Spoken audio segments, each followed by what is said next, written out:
Muchas gracias a quien ha tenido la amabilidad y la deferencia de poder facilitarme un foro como este tan cualificado para poder comentar el contenido de la Ley de Autonomía Local andaluza. Al centro, a las personas que están a su frente, que lo dirigen, a quien tiene la coordinación de estas jornadas. Disculpar que empiece con la impertinencia, tal vez con la egolatría de hacer alguna alusión a mi propia trayectoria, pero yo he tenido la suerte de mirar la autonomía local desde los 3 niveles de gobierno. Yo empecé a trabajar en la Diputación de Granada, pasé luego a la Dirección General en el Ministerio de Administraciones Públicas y hoy estoy en una Dirección General en la Comunidad Autónoma. Y esa lleva, obviamente, a los sitios donde tiene que desempeñar responsabilidades, la experiencia y la trayectoria que va acumulando o que va acrisolando en ese viaje.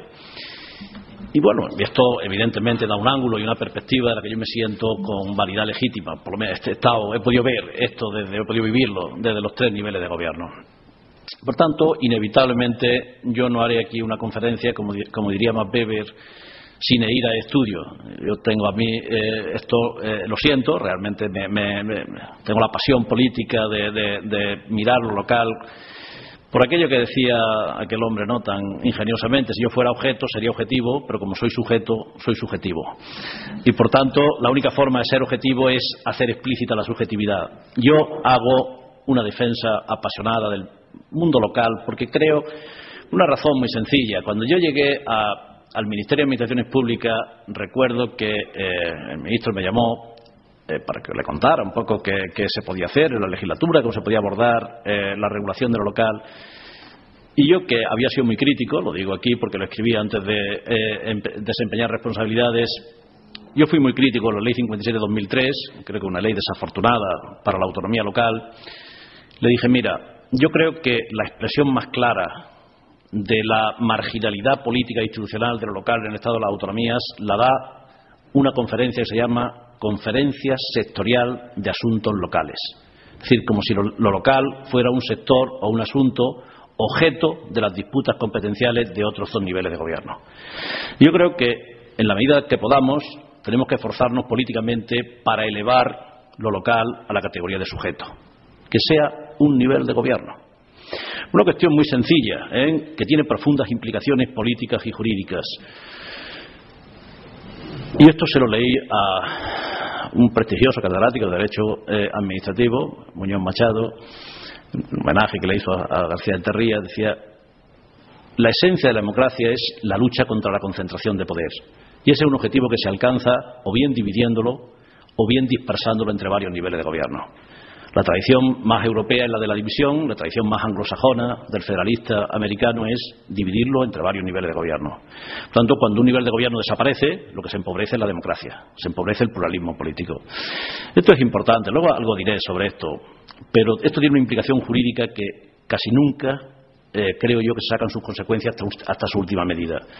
Cuando una ordenanza, que es expresión del pluralismo político, se degrada jurídicamente como ejecución reglamentaria de una ley y necesita como presupuesto habilitador una ley, lo que se está empobreciendo es el pluralismo político.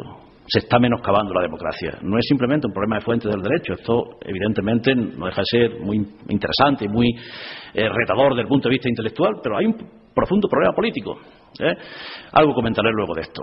Así que voy a tratar de hacer primero, cuál es el estado de la cuestión y qué es lo que significa una ley de autonomía andaluza, de la Comunidad Autónoma de Andalucía, teniendo en cuenta el marco que el Estatuto proporciona, y cuál es la divisoria. Yo creo que hay un antes y un después, aunque esto resulte un tanto grandilocuente desde el punto de vista político y jurídico, pero creo que esto es importante marcarlo.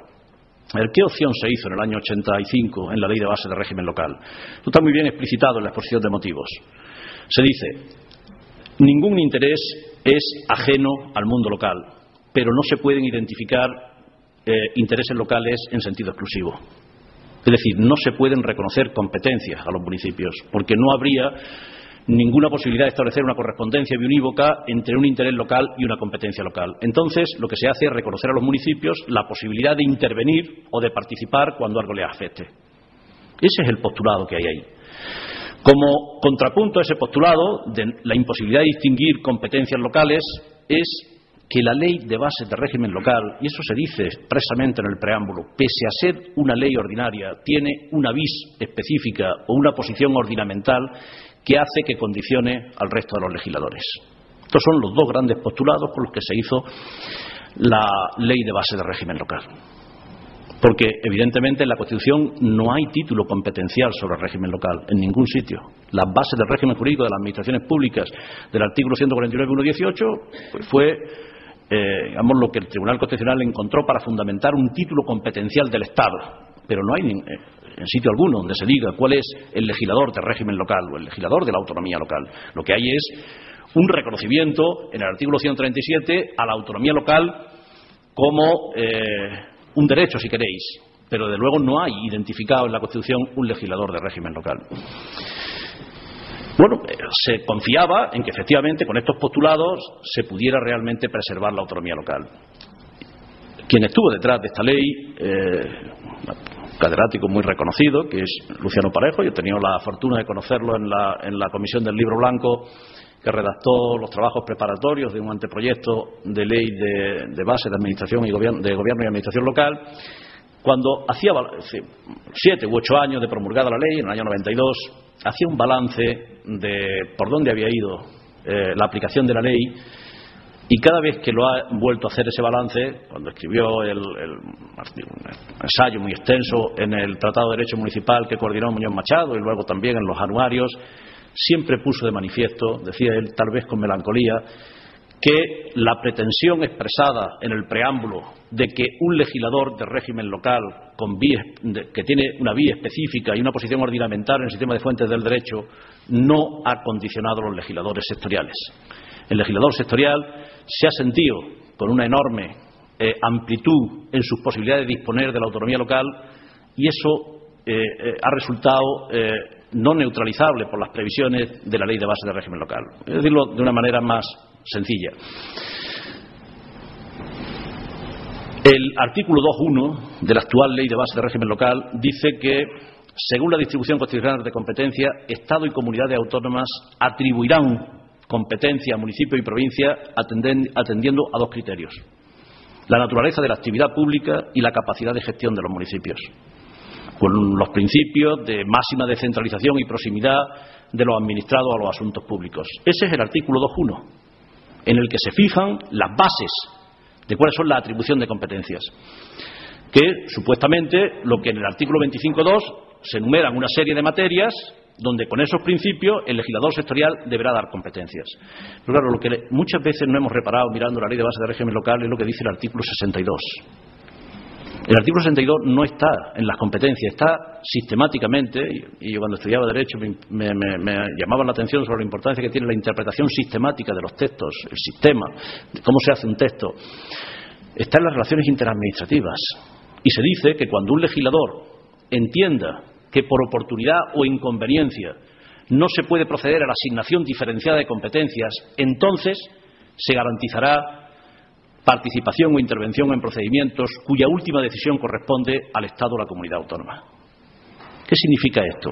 Que el legislador sectorial tiene plena amplitud para reconocer competencias, que sería el máximo de reconocimiento de la autonomía local, o el mínimo, que sería la participación en procedimientos diseñados por la comunidad autónoma o por el Estado. O sea, entre el mínimo de esa participación, que sería supuestamente la indeterminación de un concepto muy proteico, que es la imagen socialmente reconocible de la institución. ¿Alguien está en condiciones de sacar consecuencias jurídicas de la indeterminación de ese concepto? ¿Qué es la imagen socialmente reconocible de la institución? ¿Qué hace no desnaturalizar la imagen socialmente reconocible de la institución? Esto solamente el tribunal ha sentenciado en el caso de la provincia, y algo diré sobre esto ahora. Pero claro, con ese límite último indefinido, entre ese mínimo y el máximo de reconocer una competencia, y aunque esto resulte un tanto pedagógico y un poco uno se delate en su condición de profesor, pero una competencia jurídicamente son potestades sobre materias, son funciones sobre materias. O sea, no es lo mismo prestar que ordenar, que regular, que planificar. O sea, eso tiene diferente alcance jurídico, y evidentemente entre una función sobre una materia y un derecho de intervención hay un margen extraordinariamente importante. Claro, eso hoy por hoy está a disposición de un legislador sectorial sin que sea fiscalizable jurídicamente. Es decir, ¿cuáles son los criterios jurídicos para poder poner de manifiesto que un legislador sectorial no ha reconocido la autonomía local? Pues prácticamente ninguno. Ninguno.